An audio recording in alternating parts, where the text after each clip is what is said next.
ప్రతి ఒక్కరూ కూడా అభివృద్ధిని ఆకాంక్షించే ప్రతి ఒక్కరి దగ్గర నుంచి కూడా మనం జన్మభూమి కార్యక్రమంలో ఏదైతే తీసుకుంటున్నామో ఆ సమస్యలన్నింటినీ కూడా ఒక్కొక్కటి మనం పరిష్కరించుకుంటూ పోతే ఆటోమేటిక్గా నవనిర్మాణం మనం చేసుకోగలుగుతాం.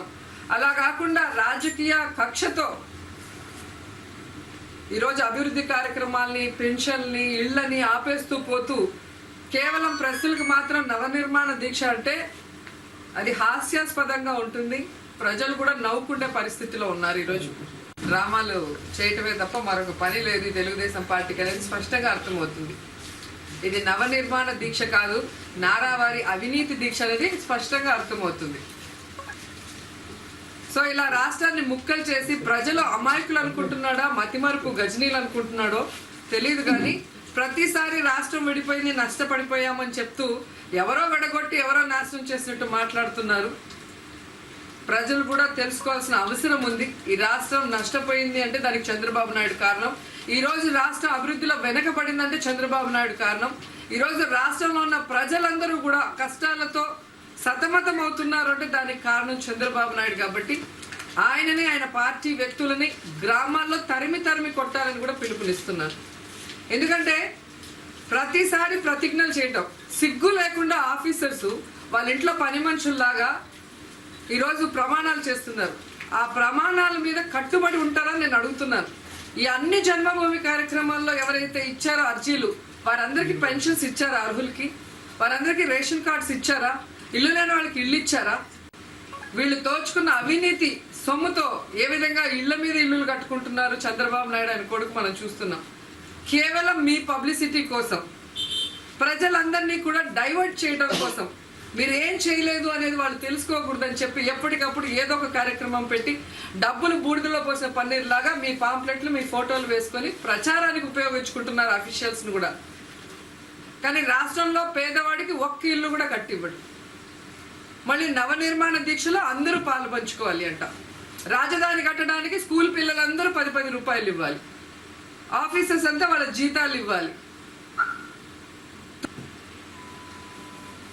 సో ఎంతసేపు రైతుల భూములు దోచుకుందామా, పేదవాడి భూములు దోచుకుందామా, చివరికి ఆయన బినామీలు ఎస్సీ ఎస్టీ భూములు కూడా దోచుకొని ఇప్పుడు రీసెంట్గా దేవాలయం భూములు కూడా ఏ విధంగా దోచుకున్నారో మనం కళ్ళారా చూసాం. ఇదేనా నవనిర్మాణ దీక్ష? లేకపోతే మీ పార్టీ వాళ్ళ కోసం, వాళ్ళకి దోచిపెట్టడం కోసం చేస్తున్న దీక్ష నేను అడుగుతున్నాను. నీ జిల్లా అయిన చిత్తూరు జిల్లాకి నువ్వు ఏం చేసావు? అంటే నీకు ఓట్లు వేయలేదు, నీకు ఎక్కువగా ఎమ్మెల్యే సీట్లు ఇవ్వలేదని ఈరోజు కక్ష కట్టినట్టు ఈ రాయలసీమకి ఎగువన అక్రమ ప్రాజెక్టులు కట్టి కేసీఆర్ నష్టం చేస్తుంటే వాటిని ఆపలేడు. ఇక్కడికి రావాల్సిన పరిశ్రమలు కానీ, ఇక్కడికి రావాల్సిన యూనివర్సిటీలు కానీ,